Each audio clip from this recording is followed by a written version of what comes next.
فاسألوا أهل الذكر إن كنتم لا تعلمون۔ السلام علیکم ناظرین، میں ہوں نعیم ناصف اور پروگرام ہے آپ کا سوال۔ ناظرین، آج ہم بات کریں گے سال نو پر۔ نیا سال ہے اور لوگ نئے سال کا جشن مناتے ہیں اور اس پہ مبارکباد دیتے ہیں، اور بعض جو لوگ اسلامی ذہن کے ہیں وہ اس پہ نئے سال کی دعا دیتے ہیں۔ وہ اگرچہ نیا چاند دیکھنے کی ہے لیکن وہ سال بعد اس کی دعا دیتے ہیں۔ ناظرین، یہ سال اس کا آغاز ہو چکا۔ خیال یہ تھا کہ اس پہ ہم نے اپنے ناظرین کے لیے کچھ رہنمائی دینے کی کوشش کی۔ وہ ڈیلی پوسٹ کے ذریعے تھی، ہمارے فلرز کے ذریعے تھی، لیکن جو صورتحال بنی وہ ایسی ہولناک ہے کہ ہم نے یہ مناسب سمجھا کہ اس پہ پوری تفصیل کے ساتھ ایک پروگرام آنا چاہیے۔ تو ناظرین، آج کے پروگرام میں انشاءاللہ تعالی ہم اس میں باتیں کیا ہیں، کب اس کا آغاز ہوا، دنیا میں کیا ہوتا ہے، پاکستان میں کیا ہوتا ہے، اور کیا ایک مسلمان کے لیے اس کو جشن کے طور پہ لینا اور منانا یہ جائز ہے کہ نہیں ہے، ان تمام امور پر بات کریں گے۔ آج ہمارے ساتھ موجود ہیں پہلے کی طرح جناب قاری محمد مصطفیٰ راسخ حافظہ اللہ، ان سے یہ ساری چیزیں ہم پوچھیں گے۔ السلام علیکم ورحمۃ اللہ وبرکاتہ۔ جی وعلیکم السلام ورحمۃ اللہ وبرکاتہ۔ جناب قاری صاحب، آپ خیریت سے ہیں؟ جی اللہ کا شکر ہے، الحمدللہ۔ اچھا شیخ، بتائیے، اب آپ کے سامنے ہے، آپ نے دیکھا لوگوں کو جشن مناتے ہوئے، اور وہ بیٹھ گئے ٹی وی کے سامنے، بعض لوگ پوائنٹس پہ پہنچے، اور مہینہ ختم ہونے سے 10-15 دن پہلے سے تیاریاں جاری تھیں کہ نئے سال کا جشن منانا ہے۔ تو یہ بتائیے کہ یہ کیا چیز ہے؟ نیا سال، اس کا تبدیل ہونا اور اس میں جشن منانا، یہ چیز کیا ہے؟ ہیپی نیو ایئر کیا چیز ہے؟ بسم اللہ الرحمن الرحیم۔ اصل میں یہ لفظ ہے ہیپی نیو ایئر نائٹ، یعنی کہ نئے سال کی پہلی رات جو ہے اس کی ایک دوسرے کو مبارکباد دینا اور ایک دوسرے کو جو ہے ہیپی کرنا اور اس کو منانا یا اس میں جشن کرنا۔ جس انداز میں آپ نے بتلایا کہ وہ بہت ساری اس میں قباحتیں بھی ہیں، اس میں شور شرابہ کیا جاتا ہے، اس کے اندر شباب و کباب کی محفلیں جمتی ہیں، اور اس کے اندر ناچ گانا رقص، تو اللہ کی معصیت اور اللہ رب العزت کی نافرمانی پر مبنی بے شمار کام جو ہیں وہ اس رات کو ہوتے ہیں۔ ہوتا یوں ہے کہ جو ہی پچھلے سال کی آخری گھڑی آتی ہے اور اگلے سال کی پہلی گھڑی آتی ہے رات 12 بجے تقریباً، تو اس وقت جو ہے لوگ جو ہے فائرنگ کرنا شروع کر دیتے ہیں، آتش بازی کرنا شروع کر دیتے ہیں، اور یہ جو منچلے نوجوان ہیں وہ ون ویلنگ کرتے ہوئے سڑکوں کے اوپر نکل جاتے ہیں، سلنسر انہوں نے اتارے ہوتے ہیں، اور شور شرابہ کرتے ہوئے وہ گویا کہ نئے سال کی خوشی اس انداز میں منا رہے ہوتے ہیں، جو کہ بالکل آوارگی کی ایک قسم ہوتی ہے۔ ٹھیک ہے۔ اچھا یہ بتائیے کہ یہ یعنی جب سے کہہ لیں کہ دنیا بنی تو ہم نہ کہیں، جب سے یہ جدید دنیا کو ہم دیکھ رہے ہیں کہ یہ تہوار تب سے منایا جا رہا ہے؟ یہ تاریخی کیلنڈر جو ہے یہ تو چل رہا ہے، اور اس کی تاریخ جیسا کہ اگر 2020 ہے تو اس کا مطلب یہ ہے کہ 2020 سال جو ہیں اس کیلنڈر کو گزر چکے ہیں، لیکن اس کو باقاعدہ منایا جانا یہ پہلے ایسا نہیں تھا۔ اس کا آغاز ہوا ہے 19ویں صدی کے آغاز میں، شروع میں ہوا یوں کہ برطانوی نیوی کے نوجوان جو بحری جہازوں کے اوپر سمندر میں نکل جاتے تھے، اور کئی مہینے حتیٰ کہ کئی دفعہ ان کو سال بھی گزر جاتا، تو سمندر کے اندر رہنے کی وجہ سے وہ اکتا جاتے، ان کو تھکاوٹ سی محسوس ہوتی، تو ان کے ذہن میں یہ بات آئی کہ کیوں نہ ہم ایک دن ایسا رکھ لیں کہ جس دن ہم تفریح کے لیے باہر جو ہے ساحل سمندر پہ جایا کریں، اور ہم اپنی تفریح وغیرہ اور سیر و سیاحت کر کے دوبارہ سمندر میں آ جائیں تاکہ ہم کچھ تھوڑا سا فریش ہو جایا کریں۔ تو انہوں نے ایسے کیا کہ ایک دفعہ تو انہوں نے پروگرام یہ منا لیا، اب آگے سال نیا آ رہا تھا، تو ان کے ذہن میں یہ بات آئی کہ کیوں نہ ہم اس پروگرام کو سالانہ پروگرام میں ڈال دیں۔ تو انہوں نے اپنے کمانڈر سے بات کی کہ ہم سالانہ پروگرام میں اس کو ڈالنا چاہتے ہیں، تو کمانڈر نے کہا ٹھیک ہے، کوئی بات نہیں، آپ کر لیں۔ تو خیر وہ جب سال کا پہلا دن تھا وہ اپنا جہاز ساحل پر لے کر آئے، اور باقاعدہ وہاں پہ انہوں نے ایک رقص و شباب کی اور شباب اور کباب کی محفل جمائی، اس میں طوائفوں کو اور فاحشہ عورتوں کو انہوں نے وہاں پر جمع کیا، اور اللہ رب العزت کی نافرمانی اور بغاوت پر مبنی جو کچھ ان سے ہو سکتا تھا انہوں نے کیا۔ تو انہوں نے اس کو ایک ریفریشمنٹ اور اپنی سیر اور تفریح کا نام دیا، اور پھر وہ سمندر کے اندر چلے گئے اگلے دن۔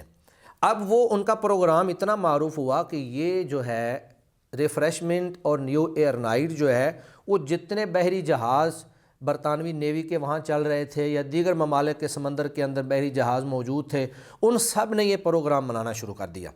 آہستہ آہستہ یہ پروگرام وہاں سے نکلا اور یورپ کی جو آبادی ہے وہاں پہ رائج ہو گیا۔ لوگوں نے اس رات کو منانا شروع کر دیا، پورے یورپ کے اندر، امریکہ کے اندر، برطانیہ کے اندر یہ پروگرام جو ہے منایا جانے لگا، حتیٰ کہ پھر آہستہ آہستہ اس کو سرکاری سرپرستی حاصل ہو گئی۔ اور آج صورتحال یہ ہے کہ پورا یورپ اور جتنے کرسچن کنٹریز ہیں اور جتنے غیر اسلامی ممالک ہیں، ان ممالک کے اندر اس پروگرام کو باقاعدہ سرکاری سطح پہ منایا جاتا ہے۔ اور یہی جو کچھ آپ بیان کر رہے ہیں یا ہمارے سامنے ہے، جس کے اندر رقص و سرور کی محفلیں ہوتی ہیں، شباب و کباب کی محفلیں ہوتی ہیں، اور پھر یہ ون ویلنگ ہوتی ہے، منچلے نوجوان جو ہیں وہ شور و غل کرنا شروع کر دیتے ہیں، تو اس کے بعد پھر یہ یورپ کے اندر پھیل گیا۔ اچھا، اس میں اب یہ بتائیے کہ یورپ میں تو چلیں ایک سمجھ آتی ہے کہ ان کو وہ چونکہ مذہب سے آزاد ہو گئے اور پھر خود سے تہوار بنانے اور ان کو منانا، لیکن مسلمان ان کو تو اسلام نے تہوار دیے ہیں، تفریح کے مواقع دیے ہیں، تفریح کے تہوار دیے ہیں۔ تو پاکستان جو ایک اسلامی ریاست ہے، یہاں یہ کیوں آیا، کیسے آیا، کب آیا؟ ابتدا میں تو اس کا آغاز جیسا کہ میں نے بتلایا کہ سمندر سے ہوا، جہازوں کے اوپر جو نوجوان فوجی رہتے تھے انہوں نے کیا، پھر ایسا ایسا یورپ میں پھیلا۔ 1980 تک یہ قباحتیں اور یہ پروگرام جو ہے صرف یورپ کے اندر ہی موجود تھا۔ 1980 کے بعد یہ ایسا ایسا بر صغیر میں داخل ہوا، اور پھر پاکستان کے اندر سب سے پہلی نیو ایئر نائٹ جو منائی گئی وہ کراچی کے اندر 1992 کے اندر منائی گئی۔ کراچی کے ایک 5 اسٹار ہوٹل کے اندر باقاعدہ اس پروگرام کی بہت ساری جو ہے مشہوری کی گئی۔ اس کے اندر جو بہت سارے امیر لوگ تھے ان کو، اسی طرح فنکاروں کو اور اداکاروں کو، تو اس طرز پہ چلنے والے جتنے لوگ ہیں یا اس میدان کے جتنے لوگ ہیں اور اس طبقے سے جو تعلق رکھنے والے لوگ ہیں، ان کو باقاعدہ اکٹھا کیا گیا اور بڑے زور و شور سے اس کو وہاں پر منایا گیا۔ اس کی اچھی خاصی مشہوری کی گئی تاکہ پاکستانی قوم کے اندر جو ہے یہ بھی پھیل جائے۔ اور جب یہ جنرل مشرف کے دور میں اس کو پاکستان کے اندر بہت اچھے طریقے سے اور بڑھا چڑھا کر اس کو پروموٹ کیا گیا، اور کوشش یہ کی گئی کہ ہر صوبائی دارالحکومت جو ہے لاہور کے اندر، پشاور کے اندر، کوئٹہ کے اندر، اس کو کراچی کے اندر اس کو پروموٹ کیا گیا اور اس کو زیادہ سے زیادہ لوگوں کے اندر عام کیا گیا۔ تو اس کے بعد پھر آہستہ آہستہ ہمارا جو نوجوان طبقہ ہے وہ تو پہلے ہی چاہتا ہے کہ ہمیں ایسے تہوار ملیں جن کے اندر ہم مادر پدر آزادی کا اظہار کر سکیں، ہم اپنے جو خبث باطن ہے اس کا اظہار کر سکیں۔ تو جب حکومت کی سرپرستی موجود تھی تو سر عام پھر چینل بھی سارے اس کو پروموٹ کر رہے تھے، تو اس کے بعد پھر یہ قباحت جو ہے یہ ہمارے ہاں پاکستان کے اندر عام ہو گئی اور اب یہ سر عام چل رہی ہے۔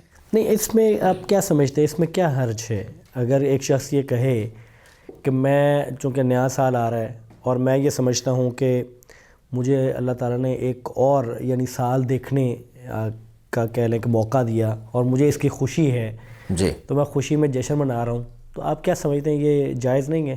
آپ کا یہ سوال ماشاءاللہ بہت اچھا ہے۔ اس حوالے سے میں 2 چیزیں آپ کے سامنے پیش کروں گا۔ پہلی چیز تو یہ ہے کہ اسلام خوشی سے منع نہیں کرتا، خوشی کو حدود و قیود کے اندر رہ کر منانے کا حکم دیتا ہے۔ ٹھیک ہے۔ اور اسلام نے جو تعلیمات ہمیں دی ہیں وہ یہ ہے کہ جب بھی کوئی نیا مہینہ شروع ہو یا مہینے کا اختتام ہو یا سال شروع ہو، وہ اللہ کی اطاعت، اللہ کی فرما برداری اور اللہ رب العزت کے بتائے ہوئے احکامات کے مطابق شروع ہونا چاہیے۔ اب نبی مکرم صلی اللہ علیہ وسلم جب بھی کوئی مہینہ شروع ہوتا تو ہر مہینے کے شروع میں یہ دعا کیا کرتے تھے، اللہم احلہ علینا بالامن والایمان والسلامت والاسلام ربی وربک اللہ، کہ یہ گویا کہ ایک دعا ہے۔ اللہ رب العزت سے ہم دعا کرتے ہیں کہ اے اللہ اس مہینے کو ہمارے لیے، اس چاند کو ہمارے لیے امن و امان، سلامتی اور اسلام کے ساتھ جو ہے ہمارے اوپر طلوع کر۔ اور اس کے بعد پھر گویا کہ چاند کو خطاب کرتے ہوئے کہتے ہیں کہ تیرا رب اور میرا رب ایک ہے۔ تو یہ بھی اللہ کی تعریف کے ساتھ مہینے کا ہم آغاز کر رہے ہیں۔ جب مہینے کا اختتام ہوتا ہے تو اس وقت بھی اللہ کے نبی صلی اللہ علیہ وسلم ایک دعا پڑھا کرتے تھے، اور وہ دعا ہے الحمدللہ الذی اذھب بشہر کذا وجاء بشہر کذا، کہ تمام تعریفیں اس اللہ کے لیے ہیں جس اللہ رب العزت نے یہ مہینہ ختم کر دیا اور یہ نیا مہینہ وہ لے آیا۔ تو گویا کہ اسلام جو ہے کسی مہینے کا آغاز ہو یا کسی سال کا آغاز ہو، جب سال کا آغاز ہوگا واضح بات ہے وہ مہینے کا بھی آغاز ہوگا۔ تو اللہ رب العزت ہمیں اپنی اطاعت اور فرما برداری کے اندر مہینوں یا دنوں کا آغاز یا مہینوں کا آغاز یا سالوں کا آغاز جو ہے اس کا حکم دیتے ہیں۔ لیکن اس میں ایک چیز ہے کہ جب وہ سال کا ہوتا ہے نا آغاز، تو ضروری نہیں کہ وہ نئے چاند والے مہینے کے ساتھ آغاز ہو، جی اس کے تو ماہ و سال یا کہہ لیں ایام و ماہ جو ہے وہ مختلف ہے نا۔ یہاں تو یہ جو دعا آپ نے بتائی یہ تو لگتا یوں ہے کہ یہ تو چاند کے ساتھ ہے نا اسلامی مہینے۔ جی وہ میں یہ میں نے آپ کو کہا تھا کہ میں نے آپ کو دو چیزیں واضح کرنی ہیں۔ ٹھیک ہے۔ دوسری بات یہ ہے کہ اللہ کے نبی صلی اللہ علیہ وسلم سے ایک دعا جو ہے وہ سال کے شروع میں بھی پڑھنے کے حوالے سے ثابت ہے، اگرچہ اس کی ایک سند ضعیف ہے لیکن دوسری سند جو ہے اس کو اگر ساتھ ملا لیا جائے جو اس کی تابع ہے تو وہ حسن درجے کی روایت بن جاتی ہے۔ اس میں اللہ کے نبی صلی اللہ علیہ وسلم یہ دعا کیا کرتے تھے، اللہم ادخلہ علینا بالامن والایمان والسلامت والاسلام ورضوان من الرحمن وجوار من الشیطان، کہ اے اللہ اس سال کو ہمارے اوپر امن و امان، اسلام اور سلامتی کے ساتھ داخل فرما، جس میں ہمیں اللہ کی رضا مندی حاصل ہو اور شیطان سے حفاظت ہو، یعنی ہم شیطان سے محفوظ رہیں۔ یہ دعا بھی اللہ کے نبی سے ثابت ہے۔ تو میں اصل میں بتانا یہ چاہتا تھا، اور یہ اس دعا میں الفاظ ہیں کہ یہ سال کے آغاز میں آپ صلی اللہ علیہ وسلم یہ پڑھتے یا پڑھنے کا حکم دیا؟ اس میں الفاظ یہ ہیں کہ اللہ کے نبی مہینے یا سال دونوں الفاظ روایت کے اندر موجود ہیں کہ ابتدائے سال ہوتا تھا یا ابتدائے شہر مہینہ ہوتا تھا، تو یہ گویا کہ سال کے شروع میں آپ اس کو کہہ سکتے ہیں۔ تو یہ اللہ کے نبی دعا پڑھا کرتے تھے۔ تو جب اللہ کے نبی صلی اللہ علیہ وآلہ وسلم نے ہمیں یہ سارا طریقہ بتلا دیا ہے کہ آپ نے کسی دن کا آغاز وہ بھی اللہ کی تعریف سے، ہم صبح فجر کی نماز پڑھتے ہیں یا بعض لوگوں کو اللہ توفیق دیتا ہے تو وہ تہجد کی نماز پڑھتے ہیں، ہمارے دن کا آغاز بھی اللہ کی تعریف سے، ہمارے مہینے کا آغاز بھی اللہ کی تعریف سے، ہمارے سال کا آغاز بھی اللہ کی تعریف سے، اور پھر دن کا اختتام بھی اللہ کی تعریف پہ، اللہ کی عبادت میں، اسی طرح مہینے کا اختتام بھی اللہ کی تعریف اور اللہ کی عبادت میں، اور اسی طرح سال کا اختتام بھی اللہ کی تعریف اور اللہ کی عبادت میں۔ یہ تو ہے ایک بات کہ ہم نے خوشی منانی ہے لیکن حدود و قیود کو سامنے رکھ کر۔ دوسری بات جو آپ نے یہ کی ہے کہ یہ شاید سال مطلب کہ چاند کے ساتھ منسلک ہیں روایات۔ اس وقت دنیا کے اندر بے شمار کیلنڈر چل رہے ہیں، ان میں سے ایک کیلنڈر ہے جس کو انگریزی کیلنڈر کہا جاتا ہے، اور ایک کیلنڈر ہے جس کو عربی کیلنڈر کہتے ہیں یا اسلامی کیلنڈر آپ کہہ لیں۔ بے شک اور کئی کیلنڈر بھی ہیں، بیساکھی کیلنڈر بھی ہے جیسے یہ بیساکھ، جیٹھ، ہار، ساون، بھادوں وغیرہ، اور اس کے علاوہ بھی کئی کیلنڈر موجود ہیں۔ تو اصل بات یہ ہے کہ جب بھی آپ کوئی کیلنڈر اپناتے ہیں وہ کیلنڈر اس کیلنڈر کو بنانے والوں کی پوری تہذیب اور پوری ثقافت کو اپنے ساتھ لے کے آتا ہے، اکیلا نہیں آتا ہے۔ جب آپ نے جنوری، فروری، مارچ یہ سارے نام یاد کیے تو یہ جنوری کیا ہے؟ یہ ایک دیوی کا نام ہے۔ فیبروری کیا ہے؟ یہ بھی ایک دیوی کا نام ہے۔ مئی کیا ہے؟ یہ بھی ایک دیوی کا نام ہے۔ پھر انہوں نے جو دنوں کے نام رکھے ہوئے ہیں، سنڈے، یہ سنڈے جس کو ہم کہتے ہیں یہ اصل میں ہے سن ڈے یا مون ڈے، مطلب کہ چاند کا دن یا سورج کا دن۔ جو چاند، سورج اور ستاروں کی پوجا کرتے ہیں انہوں نے دنوں کے نام جو ہیں وہ ان لوگوں کے اور ان چیزوں کے ساتھ جو ان کے معبودان باطلہ ہیں ان کے نام پر انہوں نے ان کے نام رکھ دیے ہیں۔ تو جب ہم انگریزی کیلنڈر کو اپنے پاس نافذ کریں گے تو وہ اپنی پوری تہذیب اپنے ساتھ لے کے آئے گا۔ مہینوں کے ناموں کے اندر شرک موجود ہے، دنوں کے ناموں کے اندر شرک موجود ہے۔ پھر اس کیلنڈر میں آپ کو 25 دسمبر کو کرسمس نظر آئے گی، 1 جنوری کو آپ کو نیو ایئر نائٹ نظر آئے گی، پھر آگے 14 فروری کو ویلنٹائن ڈے جو ہے وہ نظر آئے گا۔ تو گویا کہ جب آپ تاریخ کو دیکھ رہے ہوتے ہیں اور ہر تاریخ کے ساتھ ان کی ثقافت کا کوئی نہ کوئی تہوار یا کوئی نہ کوئی پروگرام اس کے ساتھ منسلک ہوتا ہے تو فوراً ہی آٹومیٹکلی آپ کے ذہن میں آ جاتا ہے جی اچھا آج 1 جنوری ہے، اچھا یہ نیو ایئر نائٹ اس کے ساتھ ہے، جی آج 25 دسمبر ہے، اس کے ساتھ کرسمس جو ہے وہ منسلک ہے۔ تو یہ کیلنڈر ہے انگریزی۔ اس کے مقابلے میں ہمارا جو کیلنڈر ہے، اصل میں آپ کو وہ جو روایات بیان کر رہا تھا کہ اللہ کے نبی مہینے کے شروع میں یا مہینے کے آخر میں دعائیں پڑھتے تھے، وہ ہمارے اسلامی کیلنڈر کا ایک طرح امتیاز ہے اور اس کی شان ہے۔ جب ہم عربی کیلنڈر کو اور اسلامی کیلنڈر کو اپناتے ہیں تو جو ہی رمضان کا مہینہ آتا ہے ہمارے دلوں کے اندر وہ رمضان کی ایک تر و تازگی، رمضان کی رونقیں، برکتیں، اور رمضان کے اندر تراویح اور لیلۃ القدر اور پھر اسی طرح وہاں پر دعائیں، قرآن کی تلاوت، وہ ساری چیزیں فوراً انسان کے ذہن میں آ جاتی ہیں۔ جب شوال کا چاند نظر آتا ہے تو عید فوراً ہمارے ذہن میں آ جاتی ہے جو ہمارا مذہبی تہوار ہے۔ تو عید کے موقع پر مسلمانوں کا باہمی میل جول، ایک دوسرے کے ساتھ محبت کا اظہار، تحفے تحائف کا اظہار، اپنے رشتہ داروں کے ساتھ میل جول، صلہ رحمی، یہ ساری چیزیں جو ہیں ہمارے سامنے آ جاتی ہیں۔ محرم کا مہینہ آ جاتا ہے تو محرم کے جتنے فضائل اللہ کے نبی صلی اللہ علیہ وسلم نے بیان فرمائے، خاص طور پہ 9، 10 یا 11 محرم کا روزہ اور اس کے فضائل وہ ہمارے سامنے آ جاتے ہیں۔ اور پھر اس میں ایک بڑا فرق یہ بھی ہے کہ جو اسلامی کیلنڈر ہے جی، اس میں تو جو تاریخ ہے یا دن ہے وہ بدل جاتا ہے مغرب غروب آفتاب کے ساتھ، جی جی، جبکہ اس کیلنڈر میں تو 12 بجے بدلتا ہے، رات 12 بجے جا کے بدلتا ہے۔ اور پھر اس کیلنڈر کا ایک بڑا امتیاز ہے، وہ میں ابھی بیان کرتا ہوں۔ تو میں یہ بیان کر رہا تھا کہ اس کیلنڈر کے ساتھ ہماری پوری تہذیب وابستہ ہے، ہماری پوری ثقافت، ہمارا پورا کلچر، ہمارا پورا دین اس کے ساتھ وابستہ ہے۔ حتیٰ کہ دنوں کو اللہ تعالیٰ نے ٹائم مینجمنٹ کے تحت، جب دن کو ہم دیکھتے ہیں یہ جو یوم الجمعہ ہے جس کو اللہ کے نبی نے عید قرار دیا ہے، یہ جمعہ کا دن ہے، جب جمعہ کا دن آتا ہے ہمارے ذہن میں آتا ہے جی آج ہم نے غسل کرنا ہے، آج ہم نے اچھے کپڑے پہننے ہیں، آج ہم نے سورہ کہف کی تلاوت کرنی ہے، جا کر ہم نے جمعہ پڑھنا ہے، وہاں پہ جا کر درس و تدریس اور جو بھی واعظ و نصیحت ہوگی وہ ہم نے جا کر سننی ہے۔ تو وہ گویا کہ وقت کے ساتھ، کیلنڈر کے ساتھ یہ ساری چیزیں وابستہ ہیں۔ پھر اسی طرح آپ دیکھ لیں جب دن چڑھتا ہے تو ہمارے پاس فجر ہے، ظہر ہے، عصر ہے، مغرب ہے، عشاء ہے، یہ ساری چیزیں یہ کس چیز کے ساتھ منسلک ہیں؟ یہ کیلنڈر اور وقت کے ساتھ منسلک ہیں۔ تو کیلنڈر جو ہے پوری تہذیب اور پوری ثقافت اپنے ساتھ لے کے آتا ہے۔ تو بیان کرنے کا مقصد یہ تھا کہ جب آپ انگریزی کیلنڈر کو نافذ کرتے ہیں تو اس کی پوری قباحتیں، اس کا سارا شور شرابہ، اللہ کی معصیت، اللہ کی نافرمانی، وہ ساری آپ کے اندر آ جائے گی۔ اور جب آپ اسلامی کیلنڈر کو اپنائیں گے تو اللہ کی اطاعت کا جذبہ، نیکی کا جذبہ، صلہ رحمی کا جذبہ، روزوں کی جو عبادت ہے اس کا جذبہ، عید الفطر، عید الاضحیٰ اور اسی طرح جو ہے حج، یہ ساری چیزیں ہمیں اسلامی کیلنڈر سے ملتی ہیں۔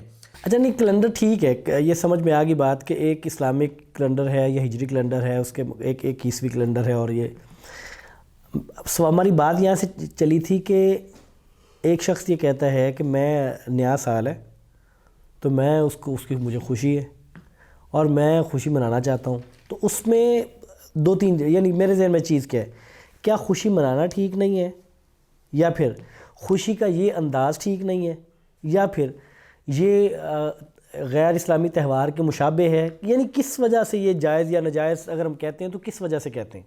خوشی منانا تو جائز ہے، اسلام کے اندر خوشی منانے سے اللہ منع نہیں کرتے ہیں، لیکن اس کے ناجائز ہونے کی بے شمار وجوہات ہیں۔ 4-5 پوائنٹ اہم آپ کے سامنے میں پیش کرتا ہوں۔ سب سے پہلی وجہ یہ ہے کہ یہ کفار کی مشابہت ہے، کیونکہ یہ کیلنڈر ہمارا نہیں ہے، یہ سال کا آغاز ہمارا نہیں ہے، یہ جن لوگوں کا کیلنڈر ہے اور جن لوگوں نے اس کو بنایا ہے یہ ان کے ساتھ مشابہت ہے۔ اور نبی مکرم صلی اللہ علیہ وسلم کی حدیث مبارکہ ہے، من تشبہ بقوم فہو منہم، جو کسی قوم کے ساتھ مشابہت اختیار کرے گا وہ انہی میں سے ہوگا۔ دوسری روایت میں نبی مکرم صلی اللہ علیہ وسلم نے فرمایا، لَتَتَّبِعُنَّ سُنَنَ مَنْ قَبْلَكُمْ شِبْرًا بِشِبْرٍ وَذِرَاعًا بِذِرَاعٍ حَتَّى لَوْ سَلَكُوا جُحْرَ ضَبٍّ لَسَلَكْتُمُوهُ، کہ میری امت کے لوگ جو ہیں تم پہلے لوگوں کی ضرور بضرور اتباع کرو گے، بالشت یعنی بلشت کے برابر بلشت، اور ذراع یعنی ہاتھ کے برابر ہاتھ، یعنی بالکل جیسے وہ کرتے تھے وہی تم کرو گے، حتیٰ کہ اگر ان میں سے کوئی شخص گوہ زب جو ہے اس کے سوراخ میں داخل ہوا ہے تو تم بھی اس کے پیچھے چل پڑو گے، یعنی پوری طرح پیروی کرو گے، جی پوری جو ہے آپ پیروی کرو گے۔ تو اس حدیث میں گویا کہ اس بات کی طرف وضاحت ہے کہ میری امت کے لوگ جو ہیں یہ بھی یہود و نصارہ کی پیروی میں چلیں گے، اور یہ کیلنڈر چونکہ یہود و نصارہ کا ایجاد کردہ ہے تو جب ہم ان کے پیچھے لگ کر ان کی اتباع کریں گے تو یہ ان کے ساتھ مشابہت ہو جائے گی، اور جو ان کے ساتھ مشابہت کرتا ہے وہ بھی انہی میں سے ہے۔ اسی طرح نبی مکرم صلی اللہ علیہ وآلہ وسلم نے فرمایا، ابغض الناس الی اللہ ثلاثۃ، اللہ رب العزت کو 3 آدمی جو ہیں وہ بہت مبغوض اور ناپسندیدہ ترین ہیں۔ وہ کون سے ہیں؟ ملحد فی الحرم، حرم میں الحاد پھیلانے والا، ومبتغ فی الاسلام سنت الجاہلیہ، اور اسلام کے اندر جاہلی طریقے کو رائج کرنے والا یا تلاش کرنے والا، اور تیسرا آدمی ہے ومطلب دم امرئ مسلم، کہ کسی مسلمان کا خون بہانے کے لیے کوشش کرنے والا، ناجائز کسی مسلمان کو قتل کرنے والا جو ہے۔ تو یہ روایت اور پچھلی دونوں روایات، ان سے یہ ہمیں ثابت ہوتا ہے کہ یہ چیز جو ہے ان کے ساتھ مشابہت ہے، اور مشابہت کرنے والا انسان جو ہے وہ ان کے ساتھ ہو جائے گا۔ سیدنا عبداللہ بن مسعود رضی اللہ تعالی عنہ فرماتے ہیں کہ من کثر سواد قوم فہو منہم، جو شخص کسی قوم کی جو تعداد ہے ان کو زیادہ کرتا ہے، مثلا آپ ان کے تہوار کے اندر، ان کے کسی پروگرام کے اندر شرکت کرتے ہیں تو آپ کی شرکت کی وجہ سے ان کی تعداد زیادہ محسوس ہوتی ہے، تو فرمایا کہ جو کسی قوم کی تعداد کو زیادہ کرتا ہے وہ بھی انہی میں سے ہے۔ اور آگے فرمایا کہ ومن راضیہ عمل قوم کان شریکا فی عملہ، اور جو کسی قوم کے کسی کام کے اندر، عمل کے اندر راضی ہو جائے تو وہ گویا کہ ان کے کام میں شریک ہے۔ تو اسی طرح اللہ رب العزت نے ہمارے لیے ہمارے راستے واضح کر دیے ہیں۔ قرآن مجید کے اندر اللہ فرماتے ہیں وَأَنَّ هَٰذِهِ صِرَاطِي مُسْتَقِيمًا فَاتَّبِعُوهُ، یہ میرا سیدھا رستہ ہے، تم اس کی پیروی کرو۔ وَلَا تَتَّبِعُوا السُّبُلَ فَتَفَرَّقَ بِكُمْ عَن سَبِيلِهِ، اور تم جو دیگر متفرق رستے ہیں ان کے اوپر نہ چلو ورنہ وہ تمہیں حق سے اور سیدھے رستے سے دور لے جائیں گے۔ تو نبی مکرم صلی اللہ علیہ وسلم کی یہ احادیث مبارکہ اور قرآن مجید کی یہ آیت مبارکہ، ان کو سامنے رکھ کر ہم یہ کہہ سکتے ہیں کہ یہ چیز ہمارے لیے کرنا جائز نہیں ہے۔ یہ ایک نقطہ ہے، یعنی ان کے ساتھ مشابہت۔ اس کے حرام اور ناجائز ہونے کی دوسری وجہ یہ ہے کہ اس میں وقت کا بہت ضیاع ہے۔ اب 12 بجے تک لوگ جاگ رہے ہوتے ہیں، 12 بجے کے بعد پھر وہ شور شرابہ اور اسی طرح گول گپاڑا انہوں نے کرنا ہوتا ہے، تو پھر وہ ساری رات جو ہے فضول یات کے اندر، بکواسیات کے اندر اور اسی طرح اللہ کی نافرمانی اور معصیت کے اندر وہ پوری رات گزار دیتے ہیں۔ تو کسی مسلمان اور مومن بندے کا یہ شیوا نہیں ہے کہ وہ فضول کے اندر اپنا وقت ضائع کرے۔ پیارے نبی صلی اللہ علیہ وآلہ وسلم کی حدیث مبارکہ ہے من حسن اسلام المرء ترکہ ما لا یعنیہ، کہ کسی مسلمان کے اسلام کا اچھا ہونے کی یہ دلیل ہے کہ وہ ہر اس چیز کو چھوڑ دیتا ہے جو بے مقصد ہوتی ہے۔ اور پھر اللہ کے نبی صلی اللہ علیہ وسلم کی یہ بھی حدیث مبارکہ ہے کہ انسان سے اس کی عمر کے بارے میں سوال ہوگا، اس کے وقت کے بارے میں سوال ہوگا کہ تجھے اللہ نے اتنی عمر دی تھی، تو نے اس کو کہاں پہ خرچ کیا؟ تجھے اللہ نے اتنا وقت عطا کیا تھا، تو نے اس کو کہاں پہ گنوا دیا؟ اور جس طرح کے حدیث معروف ہے نعمتان مغبون فیہما کثیر من الناس الصحۃ والفراغ، کہ 2 نعمتیں ایسی ہیں جن کی لوگ بہت زیادہ ناقدری کرتے ہیں۔ ایک کیا ہے؟ صحت، اور دوسری وقت، فرصت جو اللہ تعالیٰ نے آپ کو عطا کیا ہوا ہے۔ تو کوئی بھی مومن جو ہے اس کی شان کے یہ لائق نہیں ہے کہ وہ اپنا وقت فضول کے اندر لا یعنی بے مقصد جو ہے اس کو وقت کو گزارے، یا اس کو اللہ کی نافرمانی اور بغاوت کے اندر گزارے۔ تو یہ دوسرا نقطہ ہو گیا۔ وقت کی اہمیت کو اجاگر کرتے ہوئے سیدنا عبداللہ بن مسعود رضی اللہ تعالی عنہ کا ایک اثر ہے، فرماتے ہیں کہ میں کسی چیز پر اتنا نادم نہیں ہوتا جتنا میں اس دن پر نادم ہوتا ہوں جو میرا دن گزر جائے اور اس دن کے اندر میں نے کوئی عمل نہ کیا ہو۔ یہ سیدنا عبداللہ بن مسعود رضی اللہ تعالی عنہ کا اثر ہے۔ اسی طرح حضرت حسن بصری رحمہ اللہ فرماتے ہیں کہ اے ابن آدم، تو ایام کا مجموعہ ہے، جب ان میں سے ایک دن گزر جائے تو یہ سمجھ لے کہ تیری زندگی کا ایک حصہ جو ہے وہ گزر گیا ہے۔ اسی طرح سیدنا علی رضی اللہ تعالی عنہ فرماتے ہیں کہ یہ ایام جو ہے یہ تمہاری عمروں کے صحیفے ہیں، ان صحیفوں کو تم اپنے نیک اعمال سے خوبصورتی عطا کرو۔ یہ تینوں اثر شیخ عبد الفتاح ابو غدہ کی کتاب ہے قیمت الزمن عند العلماء، اس کے اندر یہ موجود ہے۔ تو اسلاف جو ہیں وہ اپنے وقت کو ضائع نہیں کیا کرتے تھے، وہ اپنے وقت کا بڑا دھیان رکھتے تھے، اپنے وقت کو ہمیشہ اللہ کی اطاعت کے اندر، اللہ کی فرما برداری کے اندر، حتیٰ کہ ان کی کوشش یہ ہوتی تھی کہ پلک جھپکنے کے برابر بھی ایک لمحہ بھی ہم سے اللہ کی نافرمانی نہ ہو۔ افسوس کی بات یہ ہے کہ ہم اپنی زندگی کو بغیر سوچے سمجھے گزار رہے ہیں۔ جب ہماری زندگی کا 1 سال بڑھ جاتا ہے ہم بڑے خوش ہوتے ہیں، جی میں 20 سال کا ہو گیا ہوں، میں 25 سال کا ہو گیا ہوں، حالانکہ سوچنے کا جو زاویہ ہے یا سوچنے کا جو طرز عمل ہے وہ کچھ تھوڑا سا ہمارا مختلف ہونا چاہیے۔ ایک سوچنے کا طریقہ یہ ہے کہ آپ کہیں جی میں 25 سال کا ہو گیا ہوں، میں 30 سال کا ہو گیا ہوں۔ اگر اس انداز میں آپ سوچیں گے تو آپ کے اندر تکبر آئے گا، غرور آئے گا، جی میں 25 سال کا ہو گیا ہوں، میں جی جوان ہو گیا ہوں۔ لیکن ایک سوچنے کا انداز یہ ہے کہ آپ کہیں کہ میری زندگی سے 25 سال کم ہو گئے ہیں، میری زندگی سے 30 سال کم ہو گئے ہیں، تو پھر انسان کے اندر تواضع آئے گی، عاجزی اور انکساری آئے گی۔ تو جب آدمی میں عاجزی اور انکساری آتی ہے تو وہ پھر اللہ کی طرف رجوع کرتا ہے۔ مجھے ایک مثال یہ جو آپ ابھی بات کر رہے ہیں نا، بڑی دلچسپ میرے ذہن میں ایک بات پہلے بھی ایک دفعہ آئی جی کہ یہ جو ہم جشن مناتے ہیں نا اور سالگرہ مناتے ہیں، میرا چونکہ سال ہو گیا، اچھا مجھے کبھی کبھی یوں لگتا ہے کہ یہ بالکل ایسے کہ کسی بندے کے پاس 50,000 روپے پڑے ہوں اور 1,000 وہ خرچ کر لے تو وہ یہ خوشی منایا کہ اب نئے 1,000 کو ہاتھ میں لگا لیا ہے، زبردست، حالانکہ اس کا 1,000 کم ہوا ہے، کم ہو گیا اور آہستہ سے کم ہوتے جا رہے ہیں. جی جی تو یعنی وہ خوشی اس بات کی منا رہا ہے کہ میں نے پچھلا خرچ کر لیا، جی، اگلے کو میں نے ہاتھ لگا دیا اور میں اس کا جشن منا رہا ہوں. اصل میں یہ ہماری آپ کہہ لیں کہ سطحی سوچ ہے. ہم آخرت کے بارے میں نہیں سوچتے ہیں، موت کے بارے میں نہیں سوچتے ہیں. جب انسان موت کو یاد رکھتا ہے، قبر کو یاد رکھتا ہے، آخرت کو یاد رکھتا ہے، تو میں نہیں سمجھتا کہ وہ کبھی اس زاویے پہ یا اس انداز میں سوچے گا. تو سوچ مطلب خوشی کس بات کی ہے؟ کیا اس بات کی خوشی ہے کہ آپ کی زندگی کا 1 سال کم ہو گیا ہے؟ کیا اس بات کی خوشی ہے کہ اس سال پچھلے سال میں نے اتنے گناہ کیے تھے؟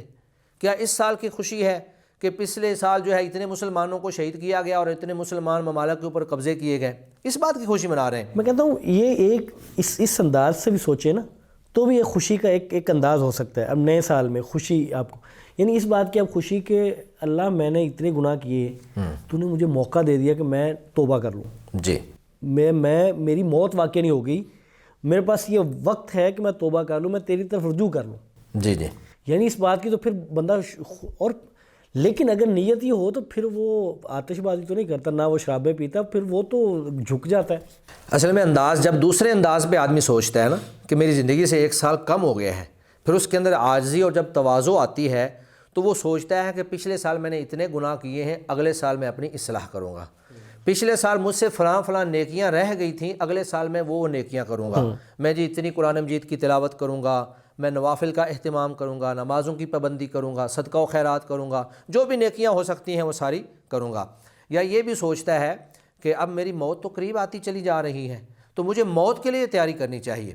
تو اسلام جو ہے وہ یہ نہیں کہتا کہ آپ بالکل ہی نہ سوچیں، لیکن سوچنے کا آپ انداز وہ اپنائیں جو اسلام کے اندر جس کی مذمت نہیں کی گئی، جس کی تعریف کی گئی ہے. جو مذموم انداز ہے وہ نہیں اپنانا اور چاہیے. آخرت کی کامیابی کی طرف جو لے کے جاتا ہے. ایک شاعر نے بڑا اچھا جو ہے شعر کہا ہے، کہتے ہیں ایک اور اینٹ نکل گئی دیوار حیات سے، ایک اور اینٹ نکل گئی دیوار حیات سے، نادان نے کہہ دیا نیا سال مبارک ہو. بھی آپ کی زندگی کی جو دیوار تھی اس میں سے ایک اینٹ نکل گئی ہے تو آپ کہہ رہے ہیں جی آپ کو نیا سال مبارک ہو. اسی طرح ایک شاعر کہتے ہیں غافل تجھے گھڑیال یہ دیتا ہے منادی، غافل تجھے گھڑیال یہ دیتا ہے منادی، گردوں نے گھڑی عمر کی ایک اور گھٹا دی. تو یہ تو ہمارا جو زندگی کا ایک سلسلہ ہے، یہ آپ سمجھیں کہ جیسے برف کا بلاق ہے اور مسلسل پگھلتا چلا جا رہا ہے، ختم ہوتا چلا جا رہا ہے. تو آپ کہہ رہے ہیں کہ اس کے ناجائز ہونے میں ایک بنیادی وجہ وہ تشبہ ہے.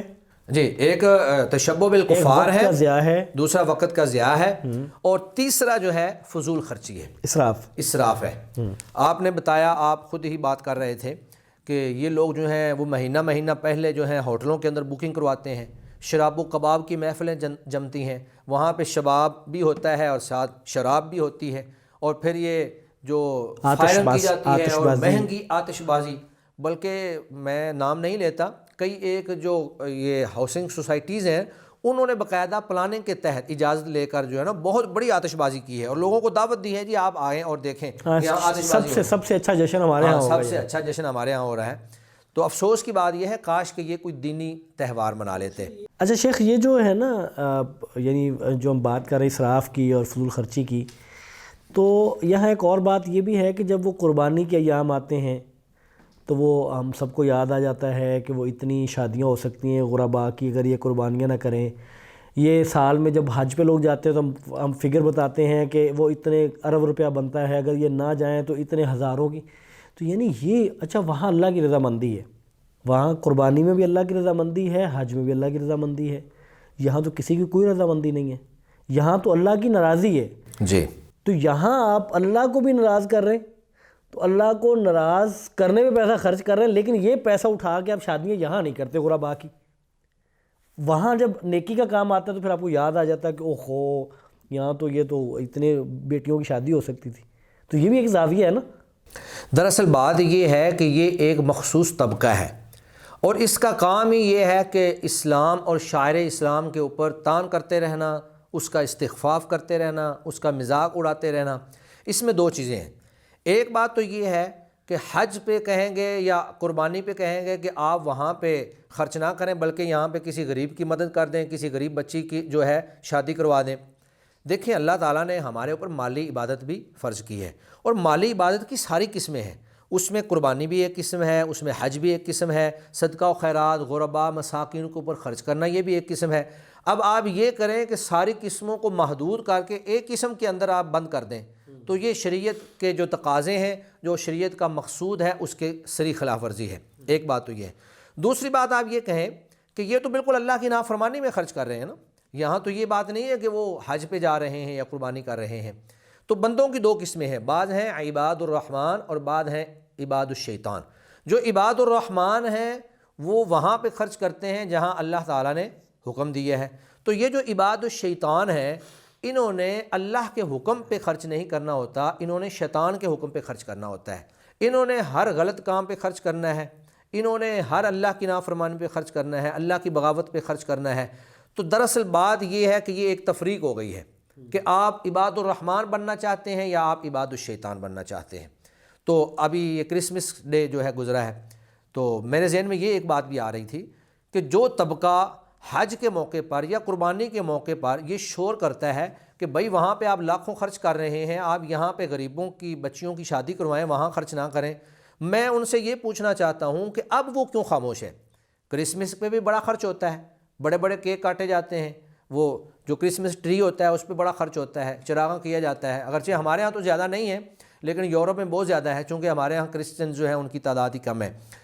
تو اب وہ طبقہ خاموش کیوں ہے؟ اب وہ ان کو یہ کیوں نہیں کہتا کہ آپ یہاں پہ خرچ کرنے کی بجائے آپ یہاں پہ غریبوں کے اوپر خرچ کریں، آپ غریبوں کی بچیوں کی شادیاں کریں؟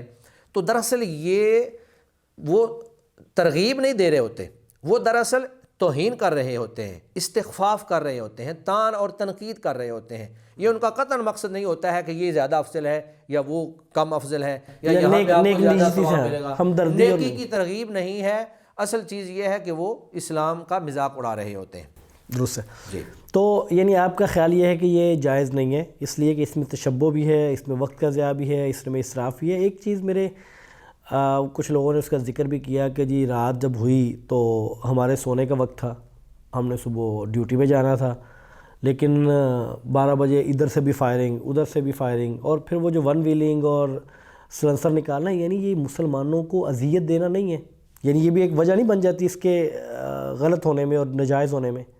بالکل ایسے ہی ہے، بلکہ بعض مریض حضرات یا ایسے لوگ جو گہری نیند میں سوئے ہوتے ہیں، جب اچانک فائرنگ ہوتی ہے، آتش بازی ہوتی ہے، تو وہ بالکل پریشان ہو کر اٹھ کر بیٹھ جاتے ہیں کہ یہ پتہ نہیں کیا ہو گیا ہے، کہیں کوئی ڈاکو تو نہیں آ گیا، کوئی فائرنگ ہو رہی ہے، کوئی مسئلہ لڑائی جھگڑا تو نہیں ہو گیا ہے۔ تو یہ مسلمانوں کو اذیت دی جا رہی ہے، اور دے کون رہا ہے؟ وہ بھی مسلمان ہی دے رہے ہیں۔ حالانکہ مسلمان کا کام یہ ہے، اللہ کے نبی نے مسلمان کی جو تعریف کی ہے وہ یہ ہے کہ المسلم من سلم المسلمون من لسانہ و یدہ، مسلمان وہ ہے جس کے ہاتھ اور جس کی زبان سے کسی مسلمان کو تکلیف نہ پہنچے، یعنی مسلمان اس کے ہاتھ اور زبان سے محفوظ ہوں۔ یہ تو بالکل اس کے خلاف ہے، یہ کہاں کا اسلام ہے؟ یا آپ تو مسلمانوں کو اذیت دے رہے ہیں۔ تو ایک چیز یہ بھی آپ کہہ سکتے ہیں، اور پھر اس میں یہ بھی ایک بسا اوقات جانوں کا ضیاع بھی ہو جاتا ہے۔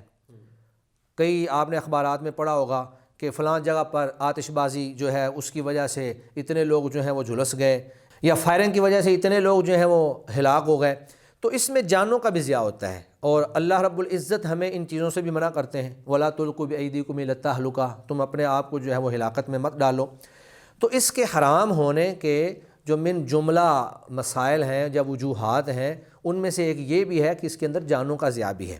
اسی طرح ایک سبب یہ ہے کہ اس کے اندر گانا بجانا اور بے حیائی بہت ہوتی ہے، اختلاط ہے مرد و مخلوط جو ہے وہ ڈانس ہوتا ہے، مخلوط مجلسیں ہوتی ہیں، شراب و کباب کی محفلیں ہوتی ہیں، اور بے حیائی کے حوالے سے اسلام بڑا کلیئر اور بڑا واضح طور پر ہمیں رہنمائی دیتا ہے۔ اللہ رب العزت قرآن مجید میں فرماتے ہیں کہ ان الذین یحبون ان تشیع الفاحشۃ فی الذین آمنوا لہم عذاب علیم فی الدنیا والآخرہ، کہ جو لوگ یہ پسند کرتے ہیں کہ اہل ایمان کے اندر فحاشی کو پھیلا دیا جائے، فروغ دیا جائے، ان کے لیے دنیا کے اندر بھی عذاب علیم ہے، دردناک عذاب ہے، اور آخرت کے اندر بھی دردناک عذاب ہے۔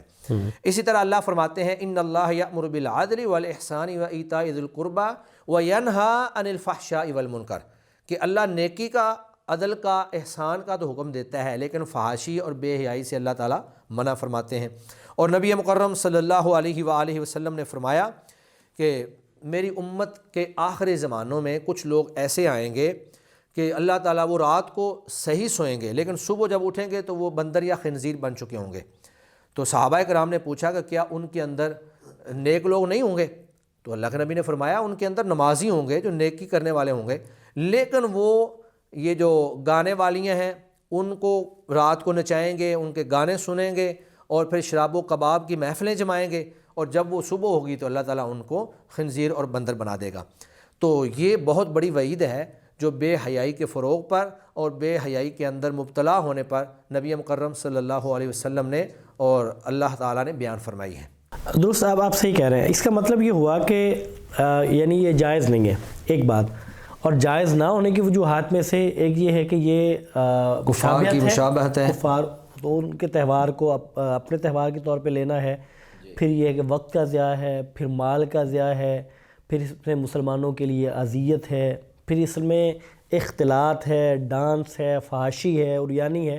تو یعنی یہ ساری چیزیں ایسی ہیں کہ جو اس کو حرام کرنے کی وجہ بن جاتی ہیں۔ جی، اور ویسے خوشی، یہ بات آپ کی درست ہے کہ اسلام خوشی کا مخالف نہیں ہے، جی، لیکن خوشی کا انداز وہ ہوگا جو اسلام بتاتا ہے، اسی ضابطے کے اندر رہتے ہیں۔ بہت شکریہ آپ کا، اللہ تعالیٰ آپ کو برکت دے۔ ناظرین، یہ تھا آج کا پروگرام جس میں ہم نے بات کی کہ جو نیا سال ہے اس کا آغاز اور اس کا جشن اور اس کی خوشی منائی جا سکتی ہے کہ نہیں منائی جا سکتی۔ اصل میں ہمارا مسئلہ اور ہے، مسئلہ یہ ہے کہ ہم اسلام کو بطور پیکیج کے نہیں لیتے، ہم اس کو مکمل نہیں لیتے، ہم چوز کرتے ہیں جو چیز ہمیں اچھی لگتی ہے، جو ہمارے طبیعت پر بھاری نہیں ہوتی، جس سے ہماری طبیعت کو سکون ملتا ہے، ہمارے جذبات کو تسکین ملتی، وہ ہم لے لیتے ہیں، اور جو بھاری ہوتی ہے اس کو ہم چھوڑ دیتے ہیں۔ اور پھر ہم بجائے اس کے کہ ہم یہ کہیں کہ یہ غلطی ہے، میں رجوع کروں گا، ہم اس پہ اس کے بہانے ڈھونڈتے ہیں، ہم اس کی تعویلیں کرتے ہیں، ہم وجوہات ڈھونڈتے ہیں کہ یہ کیسے ٹھیک ہے، اور جو بندہ اس کو ٹھیک نہیں کہتا اس کو تانے دیتے ہیں تاکہ وہ ہمیں غلط کہنے سے باز آ جائے۔ ہم اس کو بتاتے ہیں کہ اس کا یہ بڑا نیرو مائنڈڈ آدمی ہے، یہ بڑا تنگ نظر ہے، اس کو تو مسلمانوں کی خوشی پسند نہیں ہے، یہ تو قدغنے لگاتا ہے، یہ تو پابندیاں لگاتا ہے۔ یعنی بجائے اس کے، اور پھر مزے کی بات یہ ہے کہ وہ بھی ہم، چونکہ پابندی کوئی کسی بندے نے نہیں لگائی، کسی طبقے نے نہیں لگائی، پابندی کس نے لگائی ہے؟ قرآن مجید آپ کے سامنے ہے، آپ صلی اللہ علیہ وسلم کے فرامین آپ کے سامنے، پابندی تو لگانے والے ہیں اللہ تعالیٰ اور اس کے رسول۔ ہم براہ راست تو کہہ نہیں سکتے، لیکن چھوڑنا بھی نہیں چاہتے، تو پھر ہم بیچ میں لے آتے ہیں ایک طبقے کو، ایک مولوی صاحب کو، ایک مفتی صاحب کو، ہم اس کے سر پہ کہ یہ ہمیں خوش نہیں دیکھنا چاہتا۔ تو حضرات گرامی قدر، مولوی صاحب آپ کو خوش دیکھنا چاہتے ہیں، اصل میں وہ آپ کو اس طرح خوش دیکھنا چاہتے ہیں کہ آپ اس دنیا میں بھی خوش رہیں، اور جب آخرت میں اللہ کے ہاں پیش ہوں تو اس وقت بھی آپ خوش رہیں۔ آپ محدود خوشی دیکھتے ہیں، دیکھنا چاہتے ہیں، مولوی صاحب آپ کی خوشی مستقل اور آخرت تک کی جو بڑی ہوئی خوشی ہے وہ دیکھنا چاہتا ہے۔ اس لیے میری دعا ہے اپنے لیے، احباب کے لیے، تمام مسلمانوں کے لیے کہ اللہ تعالیٰ ہمیں وہ خوشیاں نصیب فرمائے جو حقیقی خوشیاں ہیں اور جو آخرت کی صورت میں ہمیں میسر آئیں گی انشاءاللہ تعالیٰ۔ یہ دنیا کی خوشی یہ عارضی ہے، لیکن اسلام نے اس سے بھی منع نہیں کیا۔ اسلام کا اپنا ضابطہ ہے، اسلام کی حدود بندی ہے، اور ہر ادارے کی، ہر ریاست کی حدود بندی ہوتی ہے، ضابطے ہوتے ہیں، اسلام کے بھی ضابطے ہیں۔ اسلام چاہتا یہ ہے کہ ان ضابطوں سے باہر نہ نکلا جائے۔ تو باہر صورت خوشی ہے، وہ منائی جا سکتی ہے، اور اس کی شرائط یہ ہیں جن کا ہم نے پروگرام میں ذکر کیا کہ وہ مشابہت نہ ہو، اور اس میں اذیت نہ ہو، اس میں اسراف نہ ہو، اس میں اختلاط نہ ہو، اور اس میں وقت کا ضیاع، فحاشی اور عریانی نہ ہو۔ ہمیں دیجیے اجازت۔ السلام علیکم ورحمۃ اللہ وبرکاتہ۔